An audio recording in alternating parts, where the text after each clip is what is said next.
We all know him. We all love him.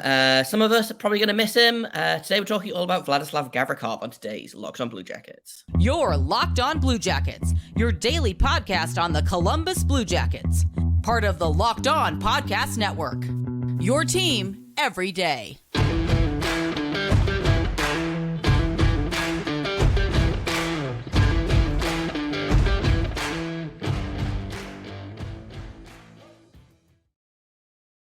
Hello and welcome to Locked on Blue Jackets, part of the Locked on Podcast Network, your team every day. I am, as always, your host, Jay Foster. Here with you, who with me is my co-host, Hayden. And today we're talking all about Vladislav Gavrikov. Before we do that, I want to thank everyone for making this your first listen of the day every day. Locked on Blue Jackets is free and available on all podcast platforms, on YouTube, and on the SiriusXM app. We are creeping closer and closer to 500 YouTube subscribers, which we really want to hit by the time the season opener happens in October. So if you haven't hit subscribe, please feel free to do so. Vladislav Gavrikov, fan favorite, sent unceremoniously to Los Angeles in the trade deadline. There was talk, I think, of he really wanted to stay in Columbus. I know when he was traded, there was a bunch of talk of like they're having trouble finding somewhere to trade him because he's not interested in discussing an extension with any other team, which is I saw a lot of people being like, why are we talking about Gavrikov? He didn't want to stay in Columbus, when everything I've seen has kind of been the opposite. But we'll talk about that in a minute. Vladislav Gavrikov played 52 games for the Blue Jackets this season. And I believe, yes, 52 games, had 3 goals, 7 assists, spent a lot of time on penalty kill, spent a lot of time on the ice in general. Hayden, how do you feel about how Gavrikov's season went before he got sent to LA? Yeah, I didn't think it was a great season, to be honest, Jay, but I just think when you look at the defense, I mean, we ripped apart. Like, Andrew Peeke was the biggest victim of this yesterday, and I went to bed at night thinking, like, man, I really feel like I ripped Andrew Peeke a new one, especially after the blocked shots thing. So, like, I feel like when I think about Vladislav Gavrikov, I instantly think this past year didn't go good. But if you look at the stats, he actually had one of the better plus minuses on the defense. And, you know, he was going through that part of this season where his name was being floated around in trade talks, and his future was up in the air, and yet he still just came to work every day, put his head down, and just did what he could as a Columbus Blue Jacket, which to me sticks out the most, because I don't believe you, Jay, honestly, when you say he wants to. I believe you when you say he wanted to be a Columbus Blue Jacket, like he was cool with staying. But his situation with the Kings right now is very good because of the money that he got. Like, he got a well-deserved raise. And I'm not just saying that because of his time in Columbus. He actually went to the Kings and played really well too. And what they gave up to get him, they felt like was worth it in the end. And they got a goalie too out of it. So the Kings are set up now pretty nice because of Gavrikov. But off the bat, I don't think he had a good season. But then when I think about it, I'm like, he was just a guy that was going through a lot too with that whole trade thing. Like, that was insane. Yeah, he spent a lot of this season trying his best to carry this team. And I love Gavrikov. I think Gavrikov is a wonderful person and a great defenseman. He's not a top pairing guy. He's never going to be the most offensively gifted guy, even though sometimes he does just kind of go rogue and decide that he's going to score a goal, and you look up and he's like behind the opposing goal, and I'm sure, why not? Sometimes he likes to do that. It's fine. I'll allow it. He also has a signature I believe he had back-to-back overtime winners very early on this season, which was a lot of fun because, again, like, of course, Vladislav Gavrikov was having breakaways in overtime. Why not? That being said, yeah, I think he had a tough time in Columbus having to be the guy after Werenski went down, and then, you know, they tried to replace him with Boquist, who got broken, Blankenberg got broken, Bean got broken, and was like, well, I guess Gavrikov's our number one defenseman. And he did his best. I think he did as good of a job as anyone can really expect. And then, yeah, he went to LA and really shined, I think, for the Kings. And I think probably he ended up re-signing there because he realized, hey, this is a fun group of guys, it's a fun locker room, the weather's pretty great. He knows a couple of the guys there already. It's a fun town, LA. And he has really, like you said, he's really done quite well for himself. He got a big raise and will probably have he's making more to do less, I think, which is that not what anyone wants in life? Yeah, and in a way, he played 4 years in Columbus. He didn't Jeff Carter us and want to just leave as soon as he got here. I do understand when people get to Columbus and they just decide this isn't the place for me, and they just try to suffer through it, and then they go to some place where I'm like, wow, they're getting twice as much money, they're living in a new part of the country, that's awesome for them. I really do. I'm kind of putting down my own city when I say that, but it's just a matter of fact.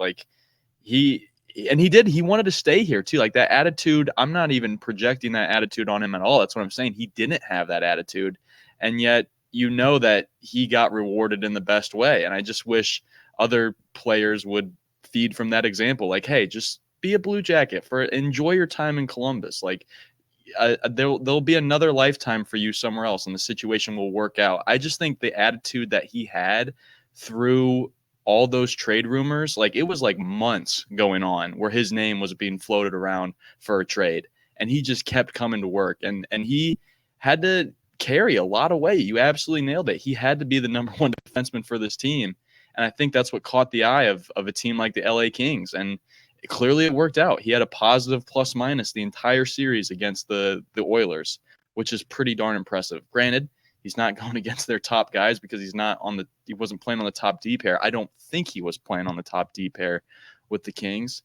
But you're also right, Jay. He got $9 million. He earned $9 million in 4 years in Columbus, and now he just signed a 2-year deal worth $11 million. So he's going to double his money. That's awesome for him. Yeah, he's one of those guys that, like I said earlier, he's really easy to root for.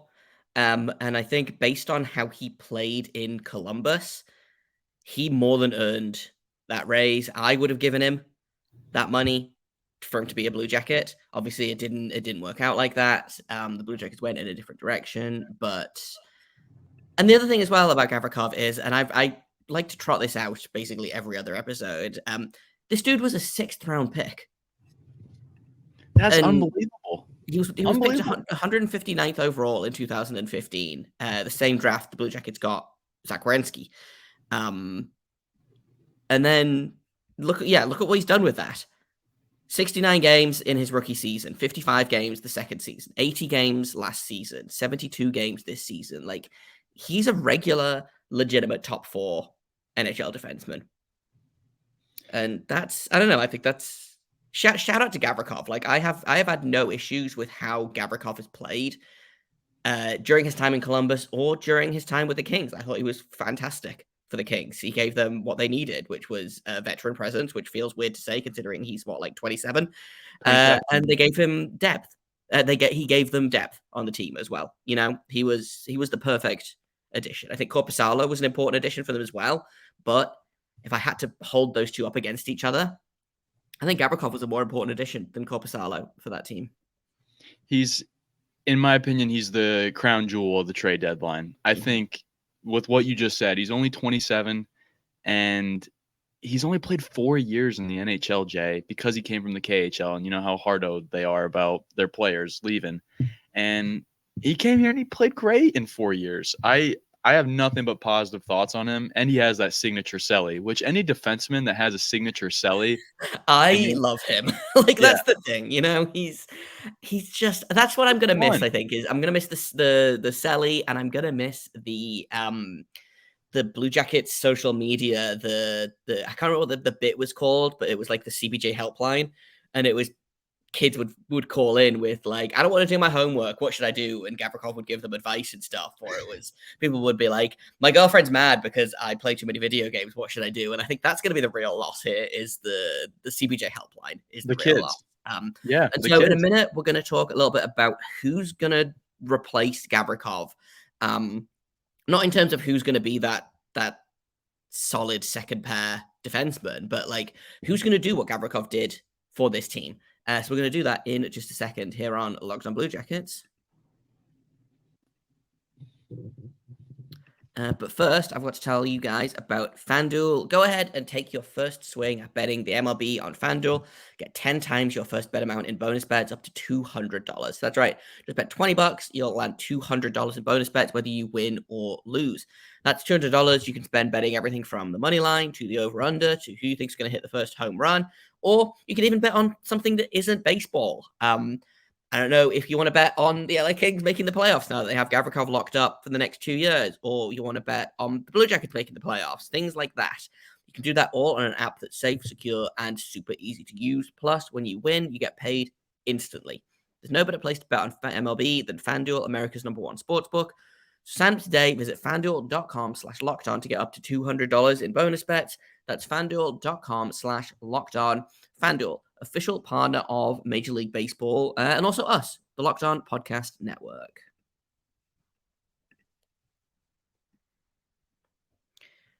All right, Hayden.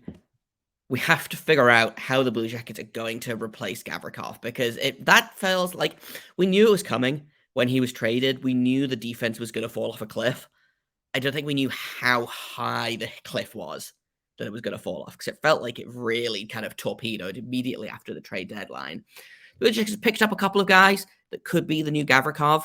One of them is even Russian. Ivan Provorov is going to be probably one half of that second pairing, and then I'm going to go ahead and guess that Damon Severson or maybe David Jiricek is going to be that other second pairing guy. How do you feel about that? Like either Provorov, Jiricek, or Provorov, Severson as a replacement for Gavrikov and whoever Gavrikov was playing with. I feel like he spent a bunch of time playing with Marcus Bjork.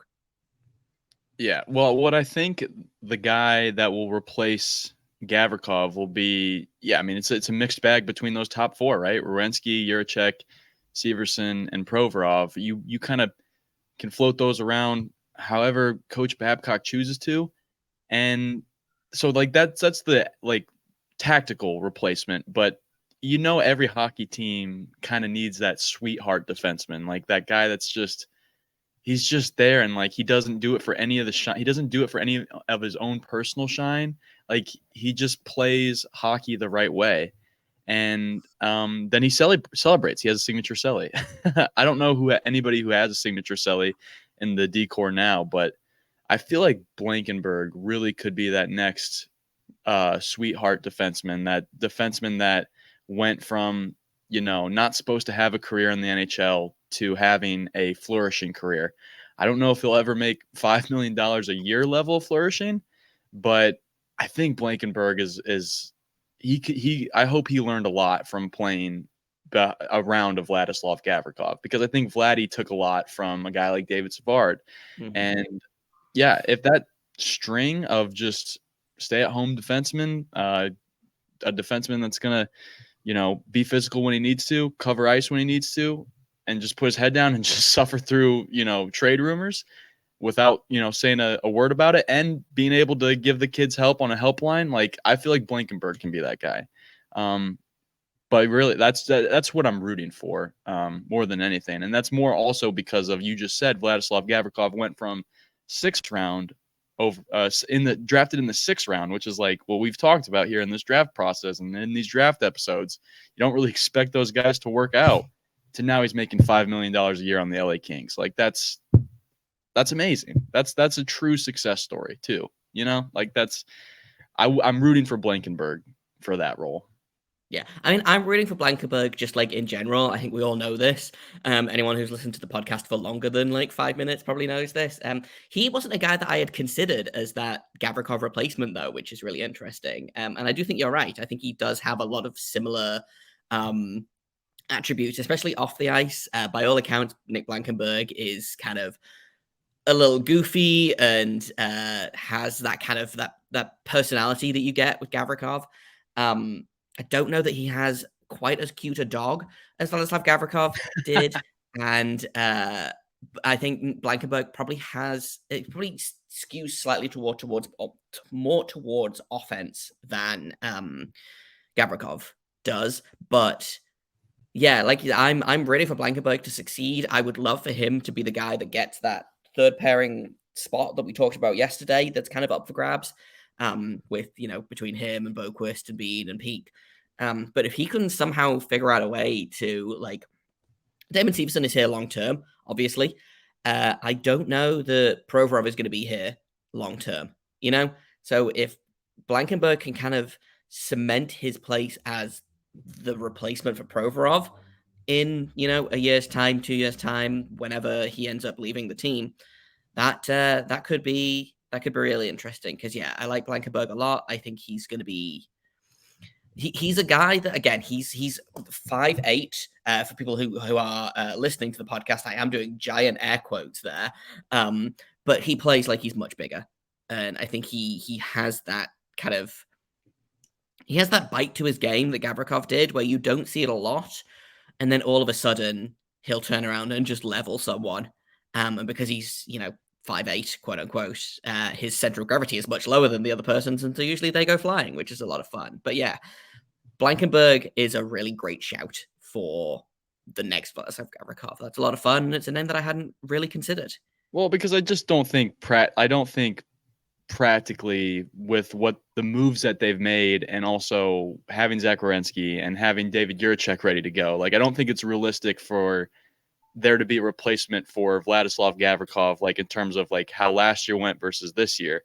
I guarantee you there's probably like 30% of Jackets fans out there maybe that are going to think Provorov is Gavrikov. Like they're going to just assume that we've had a Russian defenseman. Like, oh, that's the same guy that we've had. Why isn't he doing his celebration when he scores? It's like, Dad, that's not the same guy. Like, come on. Like, I know you were too busy watching the Ohio State game last night to pay attention to the Jackets moves, but we got new guys now, Dad. I feel like that's how that's going to go down. But at the end of the day, I think one thing about Gavrikov too there, I called Blankenberg the next stay at home defenseman, and then I obviously reminded myself how great Blankenberg is in the O-zone, and I also just reminded myself how good Gavrikov could be in the O-zone from time to time. Like he had flashes. Like he wasn't like an offensive dynamo in the same way that Nick Werenski was, but Zach Werenski. But yeah, he had his moments. So often you'd look up and you'd be like, oh, I guess Vladislav Gavrikov is leading the rush, which is, I think it's an important thing to have as a guy that is more defensively minded. Is if you can turn that on and surprise the other team, maybe if they're like, oh, it's only Gavrikov. He's not going to do any offense, then suddenly he'll surprise you, which I think is what happened. Is he surprised teams by just suddenly deciding to be an offensive defenseman? I mean, he had an overtime goal this year, and we know that means he was one of 3 guys on the ice, which means at one point Brad Larson said, this guy has an offensive bag, and I kind of want to pick it apart. I want to dig into it a little bit. And there's also times this year where Gavrikov would get a tip-in goal because he was floating around the hanging out in front of the net. Yeah, what are you doing down there, Gavs? And he's just like, I needed to call every so often. Yeah, he's like, I need to do the celly. If I don't do the celly for every 20 games, I'll die. Yes, I love the overtime goal too that he scored. Like he didn't really have enough time to hold the celly because there's a dog pile on him. Yeah, but he did get it in. Like he did score real quick, flew into the boards, threw it up, and then he got dogpiled on. And I do, as I understand it, he has continued that celly in Los Angeles as well, which again is a lot of fun, and fans over there love it as well. Let's take another quick break, and then let's hand out a letter grade. And then Hayden, I understand you want to give some homework out as well, despite if you'll allow me to continue this stupid metaphor that I have started. He transferred to another school, and you're going to give him summer homework anyway. Absolutely. So we'll do that in just a second here on Locked on Blue Jackets.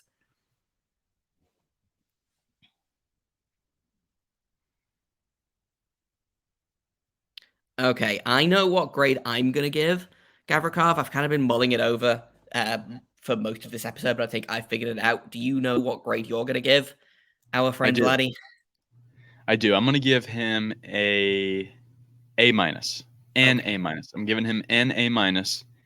I think the way that he handled the trade rumors this year, and I think the way, like, if you really look at how he played in these games. Like you just when very rarely, like yes, he had turnovers, and that's why I'm not giving him an A+ or an A. I'm giving him an A- because he had his pizzas.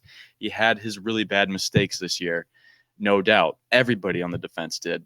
Some more than others, and Gavrikov certainly, like, his are memorable, but he also was carrying top minutes this year, and he would respond too. He'd come back the next shift and he'd throw a guy against the boards. Like that's who Gavrikov is as a hockey player, and in my eyes, that is the most ideal hockey player. A guy that can just forget about what's going on off the rink, a guy that can forget about the play before, just goes out there and just keeps having fun playing. And I really feel like Gavrikov is the perfect embodiment of a guy that's just playing hockey.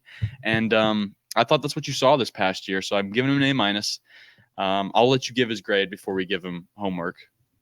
Yeah, I'm kind of a similar thing. I'm going to be a slightly harsher grader than you, I think. I'm going to give him a B+, for basically all of the reasons that you just said. I was thinking about giving him an A, but I think it just got a little bit too much for him to be, that number one defenseman that, he kind of was thrust into that role. He didn't ask for it. It just kind of happened because everyone else was broken. But yeah, I think he did a great job this season. And I think, like I said on the little thing at the side of the video, like, we're gonna miss him. We are. Have we found his replacement? Possibly. But I think from a personal standpoint, from a player standpoint, like, I think he did a lot for this team, and I think we're gonna miss him. So a strong B+. I think it's also fair to say you and I both upped his grade a little bit based off how he played in Los Angeles, or Los Angeles, as you put it. I really like that. How he played in Los Angeles was like it showed you what the work he was doing in Columbus. Like, you don't just go to a team and have a positive plus-minus as a defenseman, have points, like, and it not be a result from how you played at the previous because team. his game didn't change.